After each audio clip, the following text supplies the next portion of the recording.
નમસ્કાર મિત્રો, તમારા ઘરને ધન દોલતથી ભરી દેશે આ વાસ્તુશાસ્ત્રના 40 નિયમ. પહેલું જોઈએ મિત્રો, પૂજા રૂમની સફાઈ દર શનિવારે જરૂર કરો અને તેમાં ગંગાજળનો છંટકાવ કરો. બીજું, જ્યારે મંદિરની સફાઈ કરો છો ત્યારે ભગવાનનો ફોટો જમીન ઉપર ન રાખો.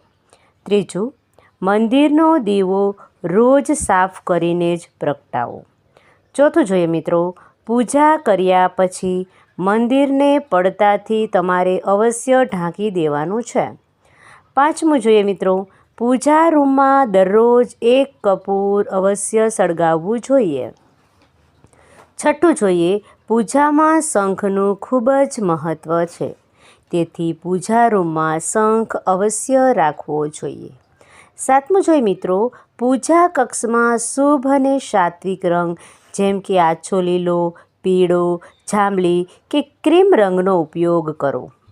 દક્ષિણ કે પશ્ચિમ દિશામાં પૂજા રૂમ તમારે બિલકુલ ન રાખવો જોઈએ.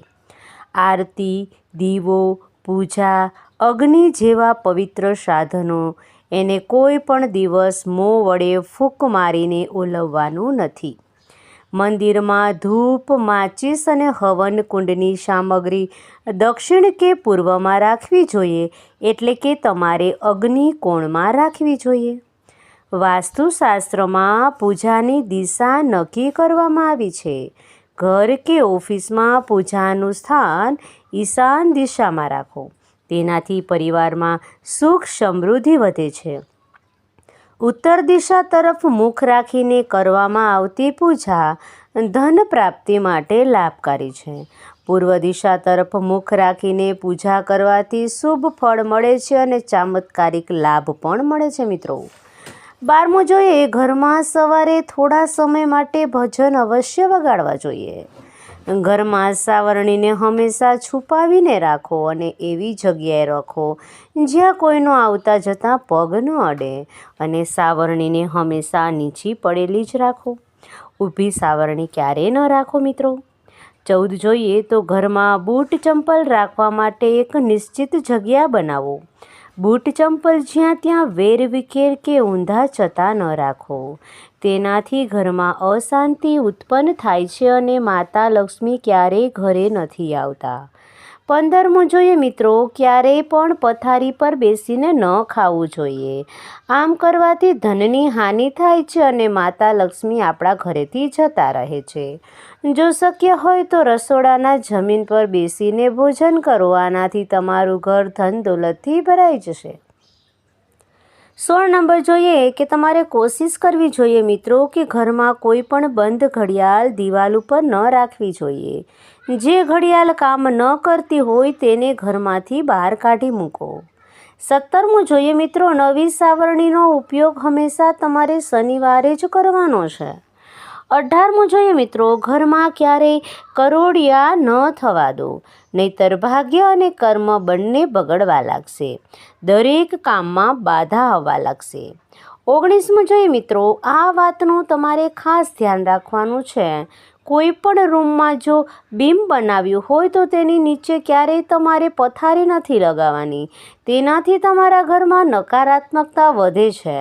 આવામાં તમારે કોશિશ કરવાની છે કે બીમ ઉપર કોઈ પણ વસ્તુએ ન મૂકો અને સૂવું પણ તમારે ન જોઈએ મિત્રો. જો તમારા ઘરનો કોઈ સદસ્ય હંમેશા બીમાર પડે છે તો ઘરમાં મીઠાના પાણીથી પોતા કરો. તેનાથી તમારા ઘરમાં નેગેટિવિટી દૂર થશે અને ઘરમાં પોઝિટિવિટી આવી જશે. 21મું જોઈએ મિત્રો, તો વાસ્તુશાસ્ત્ર અનુસાર સ્વસ્થ જીવન અને લાંબા આયુષ્ય માટે તમારે હંમેશા દક્ષિણ દિશા તરફ માથું અને ઉત્તર દિશા તરફ પગ રાખીને સૂવાનું છે. આ દિશામાં માથું રાખીને તમે સૂશો તો તમને ધન, સુખ, સમૃદ્ધિ અને કીર્તિ પ્રાપ્ત થશે મિત્રો. જો તમારા ઘરમાં વધારે દવાઓ છે તો તમારે એની જરૂરિયાત નથી, તો આવી વધારાની દવાઓને તમારે ફેંકી દેવી જોઈએ. જો તમે આમ નહીં કરો તો ખરેખર તમારા ઘરમાં ગરીબી આવી જશે. 23 જોઈએ મિત્રો, તો પૂર્વ દિશા તરફ માથું રાખીને તમારે સૂવું જોઈએ. તેનાથી તમારું સ્વાસ્થ્ય અને એકાગ્રતા સારી રહે છે મિત્રો. મનુષ્યની આધ્યાત્મિક વૃત્તિ વધે છે અને વાસ્તુશાસ્ત્ર પ્રમાણે છાત્રોને એટલે કે વિદ્યાર્થીઓને ખાસ કરીને સ્મૃતિ અને એકાગ્રતા વધારવા માટે પૂર્વ દિશા તરફ મોઢું રાખીને સૂવું જોઈએ. વાસ્તુશાસ્ત્ર અનુસાર ભોજન કરવા માટેનું ઉત્તમ સ્થાન પશ્ચિમ દિશા છે મિત્રો. ઘરની પશ્ચિમ દિશામાં બનેલો ડાઇનિંગ હોલ ખૂબ જ શુભ હોય છે. આ દિશામાં ભોજન કરવાથી માં અન્નપૂર્ણા પણ પ્રસન્ન થાય છે મિત્રો. 25 નંબરની વાત કરીએ તો વાસ્તુશાસ્ત્ર પ્રમાણે પશ્ચિમ દિશા તરફ માથું રાખીને સૂવાથી પણ તમને ફાયદો થશે, કારણ કે આ દિશા પ્રતિષ્ઠા અને સમૃદ્ધિમાં પણ વધારો કરે છે મિત્રો. આ પણ તમારે ધ્યાન રાખવું જોઈએ કે ભોજન રૂમ છે એની સામે ઘરનો મુખ્ય દરવાજો કે શૌચાલય ન રાખતા, નહીતર તમને માનસિક કષ્ટ ભોગવવું પડશે મિત્રો. દક્ષિણ અને ઉત્તર દિશા તરફ મુખ રાખીને ભોજન તમારે બિલકુલ નથી કરવાનું. આ તમારા સ્વાસ્થ્યની દ્રષ્ટિએ બિલકુલ સારું નથી મિત્રો. રસોડામાં પીવાનું પાણી ઉત્તર પૂર્વ દિશામાં રાખવું જોઈએ. રસોડામાં ગેસ દક્ષિણ પૂર્વ દિશામાં રાખવો જોઈએ. રસોડામાં પાણી અને આગ ક્યારેય એકબીજાની પાસે ન રાખવા જોઈએ. રસોડામાં જો સાવરણી, પોતું અથવા તો કોઈ પણ તમારે સફાઈનો સામાન તમે રાખો છો તો તમારે નૃત્ય કોણમાં રાખવું જોઈએ. રસોડામાં કિચન સ્ટેન્ડની ઉપર સુંદર ફળો અને શાકભાજીના ચિત્ર તમારે લગાવવાના છે મિત્રો. અને ખાસ કરીને અન્નપૂર્ણા માતાની તસવીર ત્યાં લગાવવાની છે. તેનાથી તમારા ઘરની અંદર સુખ અને સમૃદ્ધિ આવશે મિત્રો. કીડી, વંદો, ઉંદર કે અન્ય કોઈ પણ પ્રકારના જીવજંતુ જો તમારા રસોડામાં ફરતા હોય તો તમારે સાવધાન થઈ જવાની જરૂર છે. તે તમારા સ્વાસ્થ્ય માટે ખૂબ જ હાનિકારક છે મિત્રો. એટલા માટે કિચનને હંમેશા સ્વચ્છ અને સુંદર રાખવું જોઈએ. ભોજન સૌથી પહેલાં અગ્નિને અર્પણ કરવું જોઈએ, કારણ કે અગ્નિને જે પકાવેલો છે અન્ન એ અગ્નિનો સૌથી પહેલો અધિકાર છે. ભોજન કર્યા પછી થાળીમાં હાથ ક્યારેય ધોવા ન જોઈએ. ભોજનની થાળીને ક્યારેય પણ જમીન ઉપર ન રાખવી જોઈએ. થાળીને હંમેશા ચટાઈ અથવા તો ટેબલ પર સન્માનથી રાખવું જોઈએ અને પછી તમારે ભોજન કરવું જોઈએ મિત્રો. પિત્તળના વાસણોમાં ભોજન કરવું, તાંબાના વાસણમાં પાણી પીવું, આ તમારા માટે ખૂબ જ લાભકારી છે મિત્રો.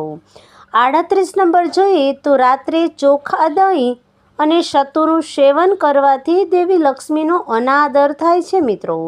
અતઃ સમૃદ્ધિ ઈચ્છે તથા જે વ્યક્તિઓને આર્થિક કષ્ટ રહે છે તેઓએ આનું રાતના સેવન ન કરવું જોઈએ મિત્રો. રસોડાના નળમાંથી જો પાણી ટપકતું હોય તો તમારા આર્થિક સંકટની નિશાની માનવામાં આવે છે. એટલા માટે રસોડાના નળમાંથી પાણી ટપકતું હોય તેને જલ્દી જ રિપેર કરાવી નાખજો. ભોજન કરતાં પહેલાં પૂર્વ તમારે દેવતાનું આહ્વાન કરવાનું છે. ભોજન કરતી વખતે તમારે બિલકુલ વાતચીત નથી કરવાની કે ગુસ્સો પણ નથી કરવાનો મિત્રો. પરિવારના તમામ સભ્યોની સાથે બેસીને તમારે ભોજન કરવાનું છે. વાસ્તુશાસ્ત્ર અનુસાર જો ઘરમાં વાસ્તુ દોષ હોય, ઘરમાં અખંડ રામાયણનો તમારે પાઠ કરવાનો છે. સાથે જ ઘરના ઉત્તર પૂર્વ દિશામાં માટીનો એક કળશ રાખવાનો છે. આ વાતનું ધ્યાન રાખજો મિત્રો કે કળશ ખંડિત ન હોવો જોઈએ. કળશનું પાણી તુલસીમાં રેડી દેજો, વાસ્તુ દોષ દૂર થઈ જશે. આ વિડીયો મિત્રો તમને પસંદ આવ્યો હોય તો વિડીયોને લાઇક કરજો, ચેનલને સબસ્ક્રાઈબ કરજો અને હા મિત્રો, બાજુમાં આપેલા આઇકનને પ્રેસ કરી ઓલ ઉપર સિલેક્ટ કરી દેજો, જેથી તમને વિડીયોની નોટિફિકેશન સૌથી પહેલાં મળતી રહે. અને કોમેન્ટ બોક્સમાં મિત્રો જય માતાજી અથવા તમારા કુળદેવીનું નામ જરૂર લખજો, જેથી કરીને તેના આશીર્વાદ તમને મળતા રહે. મિત્રો, વિડીયોને છેલ્લે સુધી જોવા બદલ તમારો ખૂબ ખૂબ આભાર.